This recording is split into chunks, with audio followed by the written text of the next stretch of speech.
Hello दोस्तों, स्वागत है एग्ज़ाम ब्रदर्स में। तो कैसे हैं आप लोग? मुझे उम्मीद है आप लोगों की एग्ज़ाम की तैयारी बिल्कुल अच्छी चल रही होगी।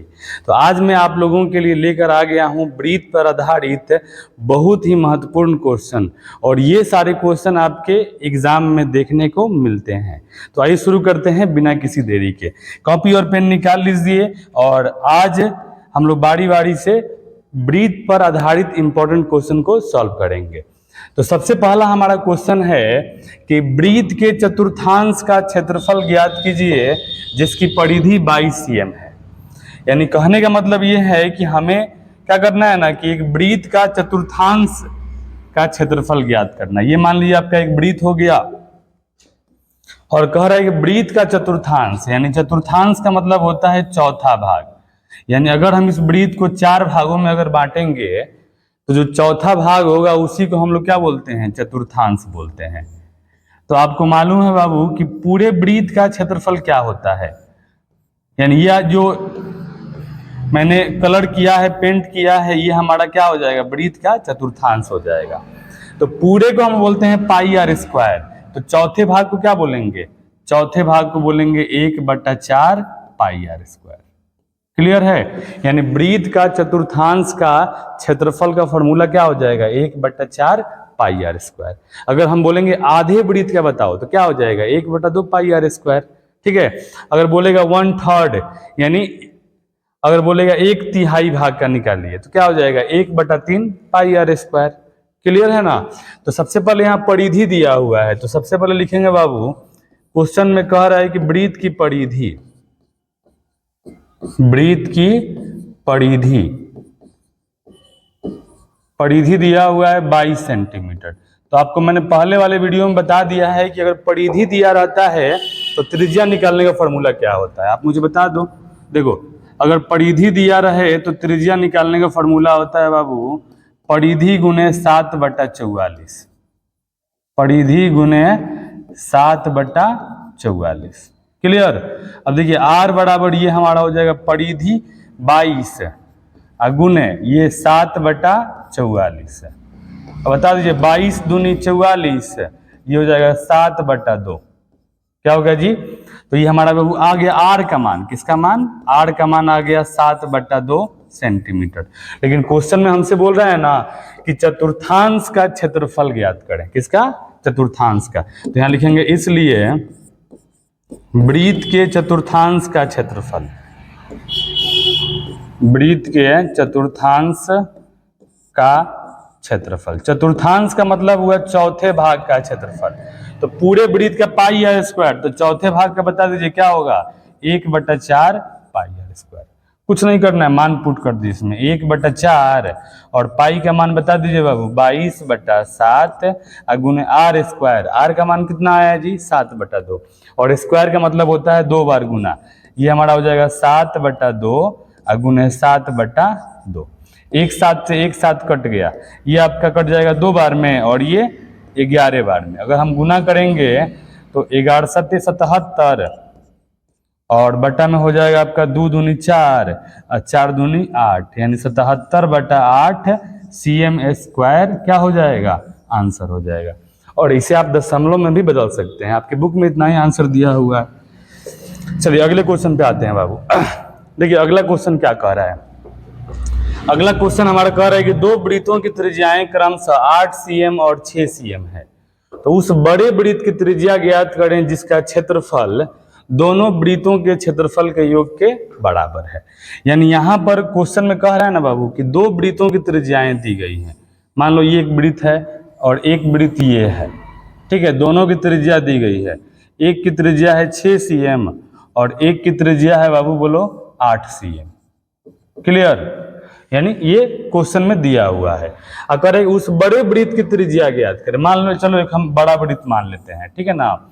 ये हमारा कोई बड़ा ब्रीथ है और इस बड़ा ब्रीथ की त्रिज्या हमें नहीं मालूम है, तो मान लो r। ठीक है ना? तो उस बड़े ब्रीथ की त्रिज्या ज्ञात करें जिसका क्षेत्रफल दोनों ब्रीथों के क्षेत्रफलों के योग के बराबर है। तो सबसे पहले लिखेंगे माना बड़े ब्रीथ की त्रिज्या, माना बड़े ब्रीथ की त्रिज्या आर है, बड़ा आर है। क्या है बाबू? यानी बड़े वृत्त की त्रिज्या को बड़ा आर मान लो, ठीक है ना। क्वेश्चन में क्या दिया है जी? क्वेश्चन में दिया है छोटे छोटे वृत्तों की त्रिज्या दिया है। तो चलो इसको हमने R1 बोल दिया और इसे हमने R2 बोल दिया। क्लियर है? तो बताइए R1 का मान हो जाएगा 6 cm और R2 का मान बता दीजिए बाबू। R2 का मान हो जाएगा आपका 8 cm। क्लियर? ठीक है। अब क्वेश्चन में क्या बोल रहा है? क्वेश्चन में कह रहा है ना कि दोनों वृत्तों के क्षेत्रफलों का योग उस बड़े वृत्त के क्षेत्रफल के बराबर है। यानी कहने का मतलब क्या है कि इसका क्षेत्रफल और इसका क्षेत्रफल, दोनों का क्षेत्रफल जोड़ने के बाद इस बड़े वाले वृत्त के क्या है? क्षेत्रफल के बराबर है। तो बता दीजिए मुझे कि इसका क्षेत्रफल क्या हो जाएगा? ये हो जाएगा पाई R1 स्क्वायर प्लस इसका क्षेत्रफल बताइए क्या हो जाएगा बाबू? पाई R2 स्क्वायर और बराबर हो जाएगा इस बड़े वाले वृत्त का। तो क्या हो जाएगा बता दीजिए? पाई बड़ा R स्क्वायर। क्लियर है? अब इसे हम सॉल्व करेंगे। देखिए यहाँ पाई दोनों में है तो पाई कॉमन ले लीजिए। ये हमारा हो जाएगा बाबू बोलो R1 square plus R2 square बराबर क्या हो जाएगा बता दीजिए? पाई R स्क्वायर। क्लियर है ना जी? अब देखिए यहाँ पे ये पाई से पाई क्या हो गया? कट गया। पाई से पाई कट जाएगा, ठीक है ना। तो कुछ नहीं करना है, जो बचा है उसको अब यहाँ पे लिखिए। बोलिए क्या दिया है बाबू? यहाँ पे आ गया हमारा R1 square plus R2 square बराबर में हो जाएगा बड़ा R स्क्वायर। अब कुछ नहीं करना है, दोनों का मान पुट कर देना। R1 का मान बता दीजिए कितना है? 6, तो हमारा हो जाएगा 6 स्क्वायर प्लस R2 का मान बता दीजिए 8 है, तो 8 का स्क्वायर बराबर हो जाएगा R स्क्वायर। क्लियर है ना जी? अब बोलिए 6 का स्क्वायर क्या होता है? 36 और 8 का स्क्वायर 64 बराबर R स्क्वायर। 36 64 हो जाएगा 100 और यहां से स्क्वायर हटाएंगे ना तो ये हो जाएगा √100 बराबर R। क्लियर? और 100 का वर्गमूल आपको मालूम है 10 होता है, तो 10 बराबर क्या हो गया? R। तो लिखेंगे इसलिए R बराबर क्या आ गया बाबू? 10 सेंटीमीटर। और क्वेश्चन में भी हमें यही बताना है, कह रहे हैं कि उस बड़े वृत्त की त्रिज्या ज्ञात करें, ठीक है ना। तो बड़े वृत्त की त्रिज्या क्या आ गया? 10 cm। और अगर ये क्वेश्चन एग्जाम में आता है तो कितना नंबर देकर जाएगा? आपको 2 नंबर देकर जाएगा बाबू, ठीक है। चलिए इसी पे आधारित हम लोग अगले क्वेश्चन पे आते हैं। इसमें कह रहा है ना परिधियों का योग। उस क्वेश्चन में देखिए यहाँ पे आप देख सकते हैं, यहाँ कह रहा है ना कि उस बड़े वृत्त की त्रिज्या ज्ञात करें जिसका क्षेत्रफल दोनों वृत्तों के क्षेत्रफलों के योग के बराबर हो। लेकिन यहाँ पर क्वेश्चन में कह रहा है ना कि दो वृत्तों की त्रिज्याएं क्रमशः 19 cm और 9 cm है। उस बड़े वृत्त की त्रिज्या ज्ञात करें जिसकी परिधि दोनों वृत्तों के परिधियों के योग के बराबर है। यानी ये क्वेश्चन भी वैसे ही बनेगा। चलिए इसको बनाते हैं बाबू। हाँ देखिए सबसे पहले ये हमारा एक हो जाएगा छोटा वाला वृत्त और एक हो जाएगा ये बड़ा वाला वृत्त, ठीक है। और इसकी त्रिज्या दे दिया है बाबू, बताओ कितना? छोटे वाले वृत्त की त्रिज्या 9 cm और बड़े वाले वृत्त की त्रिज्या दे दिया 19 cm, ठीक है। अब क्वेश्चन में कह रहा है कि एक बड़े वृत्त की त्रिज्या, तो बड़े वृत्त की त्रिज्या को बड़ा R मान लेते हैं, ठीक है। तो सबसे पहले लिखेंगे माना बड़े वृत्त की त्रिज्या, माना बड़े वृत्त की त्रिज्या R है। क्या है जी? बड़ा R है, ठीक है ना। अब क्वेश्चन में यहाँ देख सकते हैं कि R1 बराबर दे दिया है 9 cm और R2 बराबर दे दिया है बताइए कितना? 19 cm। ये क्वेश्चन में दिया हुआ है, ठीक है ना। दो वृत्तों की त्रिज्याएं दी गई हैं, तो R1 9 cm और R2 हमारा 19 cm। अब यहाँ लिखेंगे प्रश्न से। क्वेश्चन में क्या बोला है? देखिए इसके पहले वाले क्वेश्चन में बोल रहा था ना कि दोनों के क्षेत्रफलों का योग बड़े वाले वृत्त के क्षेत्रफल के बराबर है। लेकिन यहाँ क्या बोल रहा है कि यानी दोनों के परिधियों का योग, यानी इसका परिधि ये और इसका परिधि ये, दोनों के परिधियों का योग बड़े वाले के परिधि क्या है? बराबर है। तो मुझे बता दो, अगर इसे हम R1 बोलेंगे R1 और इसे हम बोलेंगे R2, तो इसके लिए परिधि बताइए क्या होगा? आपको मालूम है कि वृत्त के परिधि होता है 2 पाई R। क्या होता है जी? 2 पाई R। तो इसके लिए बता दी क्या हो जाएगा? 2 पाई R1 प्लस बता दी इसके लिए क्या हो जाएगा? 2 पाई R2 बराबर इस वाले के लिए हो जाएगा 2 पाई R, 2 पाई बड़ा R। क्लियर है ना जी। अब देखिए 2 पाई तो इसमें यहाँ से 2 पाई कॉमन हो जाएगा, ये हमारा हो जाएगा R1 प्लस R2 बराबर ये हो जाएगा 2 पाई R। आप यहाँ देख सकते हैं 2 पाई से 2 पाई क्या हो गया, कट गया, कट गया ना जी। तो कट गया तो बोलिए क्या बच गया बाबू, वहां बच गया R1 plus R2, R1 plus R2 बराबर बड़ा R। और R1 प्लस R2 का मान देखिए, R1 का मान दिया हुआ है, R1 का मान है 9 प्लस R2 का मान है 19 बराबर हो जाएगा R। 19 में अगर 9 जोड़ेंगे तो हो जाएगा 28 बराबर R। तो इसलिए R बराबर बता दीजिए क्या आ गया, 28 सेंटीमीटर। और ये क्वेश्चन भी आपके एग्जाम के पॉइंट ऑफ व्यू से बहुत इंपॉर्टेंट है बाबू, और ये क्वेश्चन भी आपके एग्जाम में देखने को मिलता है। और अगर आ गया तो कितना नंबर दिला के जाएगा, 2 नंबर आपको दिला कर जाएगा। ठीक है, चलिए अगले क्वेश्चन पे आते हैं बाबू। देखिए यहाँ पे कुछ मैंने पॉइंट्स लिया है और ये इससे आपको ऑब्जेक्टिव टाइप क्वेश्चन में देखने को मिलते हैं बाबू। ठीक है ना, देखिए यहाँ पे सबसे पहले कह रहा है कि दो वृत्तों की त्रिज्याओं का अनुपात x अनुपात y हो। अगर देखिए त्रिज्याओं का अनुपात अगर दिया रहेगा, अब पूछेगा परिधियों का अनुपात बताइए, किसका, परिधियों का। तो देखिए जो त्रिज्याओं का अनुपात होता है वही परिधियों का अनुपात होता है, यानी परिधियों का अनुपात भी हो जाएगा वही x अनुपात y।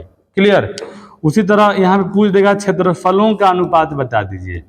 तो क्षेत्रफलों का अनुपात में कुछ नहीं करना है बाबू, क्या करना है ना कि इसका स्क्वायर कर देना है। जो त्रिज्याओं का अनुपात है उसका स्क्वायर कर देना है, तो ये हो जाएगा x स्क्वायर अनुपात y स्क्वायर। क्लियर। अब क्वेश्चन कैसे आएगा एग्जाम में भाई, देखिए क्वेश्चन क्या कहता है ना कि दो वृत्तों की त्रिज्याओं का अनुपात x अनुपात y है, तो परिधियों का अनुपात क्या होगा। तो परिधियों का अनुपात x अनुपात y होगा। क्षेत्रफलों का अनुपात क्या होगा, तो कुछ नहीं करना है, दोनों का स्क्वायर कर देना है बाबू। क्लियर है। अब देखिए यहाँ कर दो वृत्तों के क्षेत्रफलों का अनुपात इतना है, तो क्षेत्रफलों का अनुपात x स्क्वायर अनुपात y स्क्वायर दिया है, तो बताइए त्रिज्याओं का अनुपात क्या होगा।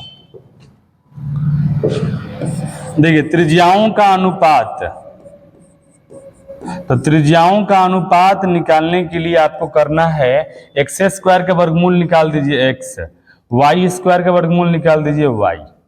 क्लियर। और जो त्रिज्याओं का अनुपात होगा वही हमारा किसका अनुपात होगा, वही परिधियों का अनुपात होगा बाबू। यानी परिधियों का अनुपात भी क्या होगा, जो त्रिज्याओं का अनुपात होगा। याद कर लीजिए कि त्रिज्याओं का अनुपात और परिधियों का अनुपात दोनों एक ही होता है। ठीक है। देखिए दो वृत्तों की परिधियों का अनुपात, तो परिधियों का अनुपात दिया है तो इसमें ज्यादा लोड नहीं लेना है बाबू। बता दो त्रिज्याओं का अनुपात क्या होगा, त्रिज्याओं का अनुपात वही होगा जो परिधियों का अनुपात होगा, तो इसका भी x अनुपात y। अगर पूछेगा क्षेत्रफलों का अनुपात बता दीजिए, तो क्षेत्रफलों का अनुपात क्या कर देना है जी, स्क्वायर कर देना है बाबू। तो ये x का स्क्वायर x स्क्वायर और y का स्क्वायर y स्क्वायर। क्लियर है। अब देखिए करे दो वृत्तों के क्षेत्रफलों का अनुपात x अनुपात y है, तो यहाँ पे त्रिज्याओं का अनुपात क्या होगा बता दो। तो अगर क्षेत्रफलों का अनुपात अगर दिया रहेगा और कहेगा त्रिज्याओं का अनुपात करिए, तो आपको ध्यान रखना है कि इसका वर्गमूल निकालना है बाबू। तो x का वर्गमूल होता है √x। देखिए अगर x स्क्वायर दिया रहेगा तो x हो जाएगा, लेकिन अगर x दिया रहेगा तो क्या हो जाएगा x, और y का वर्गमूल हो जाएगा √y। और जो त्रिज्याओं का अनुपात होगा वही परिधियों का अनुपात होगा। क्लियर। तो इससे संबंधित क्वेश्चन आपको एग्जाम में देखने को मिलते हैं बाबू। ठीक है ना, और इससे संख्याओं से भी क्वेश्चन देखने को मिलता है। ठीक है ना। चलिए तो मैं आपको बता दे रहा हूं एक संख्या से संबंधित क्वेश्चन। देखिए तो अगर मान लीजिए दे दिया त्रिज्याओं का अनुपात, क्वेश्चन में कह रहा है कि दो वृत्तों के त्रिज्याओं का अनुपात, त्रिज्याओं का अनुपात 2:3 है। क्या है बाबू, 2:3। तो आपसे पूछेगा कि बता दो परिधियों का अनुपात क्या होगा। तो आपको मैंने बताया है कि जो त्रिज्याओं का अनुपात होगा वही परिधियों का अनुपात होगा, यानी परिधियों का अनुपात भी 2:3 होगा। क्लियर।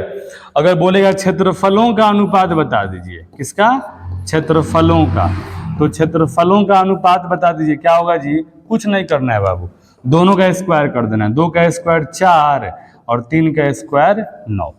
क्लियर। यानी त्रिज्याओं का अनुपात दिया है और बोलेगा परिधियों का, तो दोनों एकदम सेम रहेगा। और त्रिज्याओं का अनुपात दिया है और पूछेगा क्षेत्रफलों का अनुपात बताएं तो दोनों का स्क्वायर कर देना है। क्लियर है बाबू? चलिए एक क्वेश्चन और हम लोग यहाँ लेते हैं और ये क्वेश्चन आपके एग्जाम में देखने को मिलता है बाबू। क्वेश्चन क्या है हमारा? क्वेश्चन है कि वृत्त का क्षेत्रफल और परिधि समान है। क्षेत्रफल और परिधि समान है तो त्रिज्या ज्ञात करें। तो त्रिज्या ज्ञात करें, यानी ये क्वेश्चन आपको हर बार एग्जाम में देखने को मिलता है बाबू, ठीक है ना। क्वेश्चन हमारा क्या है वो बता दो। क्वेश्चन कह रहा है कि वृत्त का क्षेत्रफल और परिधि समान है तो त्रिज्या ज्ञात करें। तो सबसे पहले लिखेंगे माना वृत्त की त्रिज्या r है। माना वृत्त की त्रिज्या क्या है जी? r है। ठीक है, अब क्वेश्चन में ही बोल रहा है कि क्षेत्रफल और परिधि क्या है? समान है। तो यहां लिखेंगे प्रश्न से। कहां से? प्रश्न से। क्षेत्रफल बराबर परिधि, यानी वृत्त का क्षेत्रफल बराबर है किसके? परिधि के। तो बता दो क्षेत्रफल का फॉर्मूला होता है बाबू पाई r स्क्वायर और परिधि का फॉर्मूला होता है 2πr। क्लियर? देखो पाई से पाई कट गया और एक r से एक r कट गया, तो यहाँ बचा r बराबर 2 और r बराबर 2 इकाई, यही हमारा क्या हो जाएगा? आंसर हो जाएगा बाबू। ठीक, क्योंकि क्वेश्चन में भी यही बोल रहा है कि r का मान बता दीजिए, ठीक है ना। तो मुझे उम्मीद है ये सारे क्वेश्चन आपको समझ में आए होंगे। तो अगर आपके नोटबुक में ऐसे क्वेश्चन दिए गए हैं तो उनको आप प्रैक्टिस करिए। थैंक यू, धन्यवाद।